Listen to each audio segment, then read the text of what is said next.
I'm Shaw Grigsby. You're watching The Real Deal Fishing Show.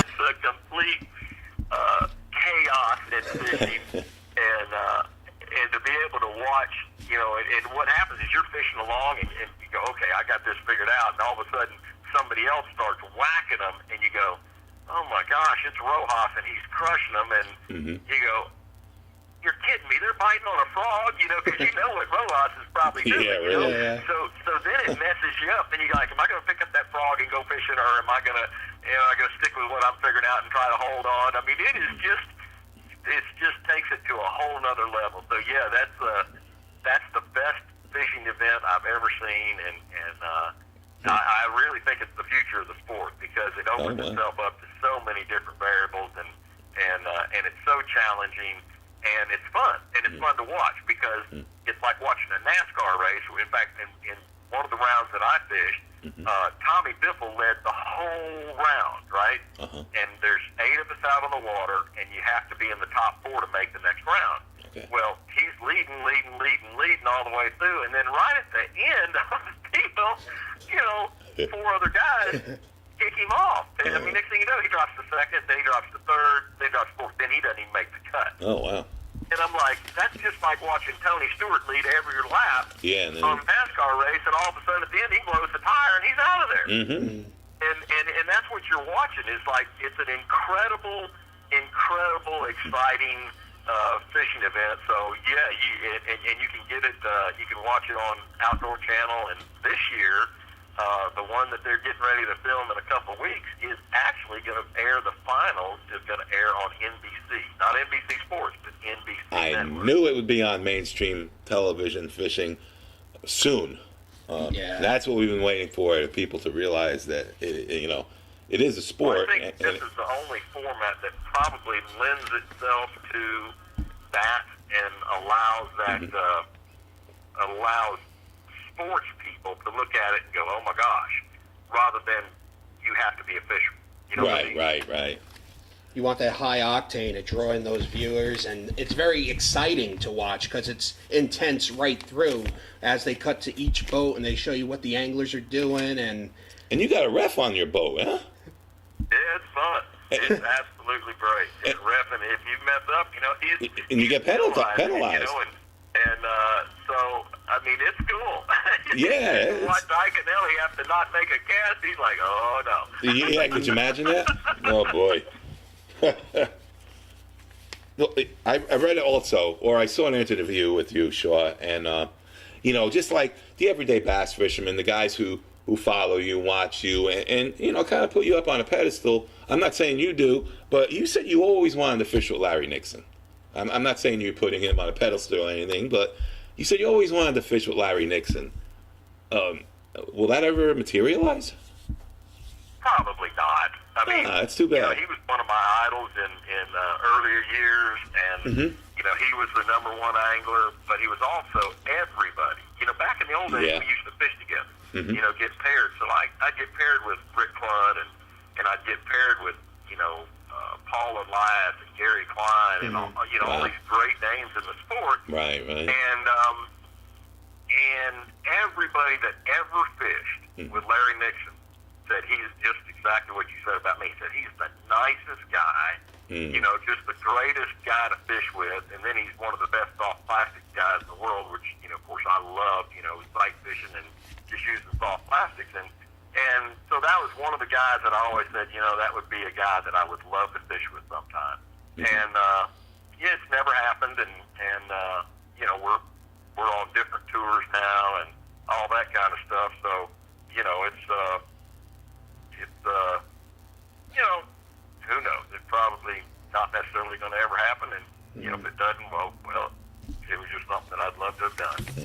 Well, I hope he's listening to this podcast. Maybe he'll give you a call. What I also wanted to say is, in 2009, Bill and myself, we started the Real Deal Fishing Show, and it's now on cable in Jersey. And I wanted to ask you, as somebody who has been on the air for years, Shaw, can you give us a little bit of advice on like how to go about a fishing show and or keep it fresh and keep it moving forward? You know, that's true. That's a hard part because after you do it for a number of years, you're kind of like, you know, okay, I've done this. Now, you know, what do you do? And I just go have fun with it. I mean, to me, that's the biggest thing is to make it for the viewer, to make it fun, you know. And I love fishing. I mean, when I get out there on my own, I get giggly and stupid, and I'm the same as I am on TV. And it's really cool. The other day, I went fishing with this guy, and I saw some bluegill beds. And so I said, anybody got a little bait for this? And he goes, yeah, I got a beetle stem, but I got no rod. Well, I had a rod that would fit, and so I had it on, and I hooked one. I said, you know, I just handed it to him. Now, he's like 65 years old. He's catching bluegill every cast, and he's got this grin ear to ear, and he's giggling, and he's laughing, and I'm just going, that's what fishing's about. You know, it's so cool. So, you know, having fun and just enjoying what you got out there is the biggest thing. And you know, just keep teaching all the time and let it go. You know, that's pretty much about all I can say about my show. Shaw, it's already been a half hour, and we could keep talking to you. You're just a wealth of information. Like I said, you're my hero in bass fishing. I mean, I looked up to you all these years. I read your books and all your articles, and it's really a treasure to have you on here. And thank you so much for coming on. And also, if you're ever in the New Jersey area, you gotta look us up, brother. Give us a call. We actually have tons of water here where there are some decent bass. Not many, but there's some. It'd be great to have you out here. I enjoyed it and appreciate it. And by the way, my brain did work. Let me tell you one quick one. That was, and this just for your personal knowledge, if you want to have a neat book to read, it's called Big Bass Zone. That's the BBC, Big Bass Zone. I should have remembered that. Okay. I still seem and tell.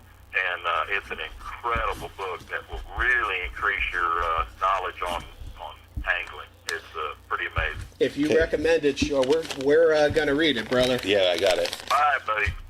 Okay, Shaw. Well, we want to thank you, and hopefully we could get you on again. Thank you, Shaw. I appreciate it. I look forward to it. Thank you, Shaw. Thank you, sir. Take care. Thank you. Bye-bye. Bye-bye.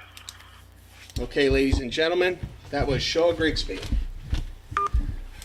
What a wealth of knowledge, right? We got in a half hour. Yeah, absolutely. I mean, people see the angler all the time. You get fixed on the, Shaw Grigsby or Rick Clunn or whoever, the angler, and not really knowing anything really about the person. Shaw is, like a lot of people have described him as being, an intelligent, great guy, easygoing, very eager to please, and and he showed that today. He was a really nice guy to have on. Yeah, and at that, he actually invests time into talking to anybody and everybody. Right, yeah. He is definitely a steward of the sport of bass fishing, where he's open like a book. If you have a question for Shaw, you ask Shaw, he'll tell you. Yeah, and on his Facebook, I mean, he's one of the few anglers that respond to comments on his Facebook page, and you can check that out. Yeah, definitely look Shaw Grigsby up on Facebook. He's also on the internet. If you look up onemorecast.com, that's his fishing site. And also, he has a book published, if you check it out, Bassmaster Shaw Grigsby Notes on Fishing and Life. You could get that on Amazon.com, but I think it's also available on the One More Cast That's right. Page. And to say that we were pleased to have Shaw on is a pure understatement. I mean, as anybody who's been following professional angling or is a fisherman who has been exposed to it and knows Shaw Grigsby know that he's like one of the greatest. Richie and myself, we've been following him for years and years. Rich, been watching him since he was a younger kid, and myself, and I'm not too young now, but the fact was, years ago, he was like one of the first shows that I watched, with Bill Dance and everything. Yeah. And also for myself, coming from a family that weren't fishermen, my father never fished, and I had nobody to teach me fishing. I mean, all these fishermen on television acted as, like that person who took you along for an hour on their show Right. and showed you what to look for, what to learn, and little by little,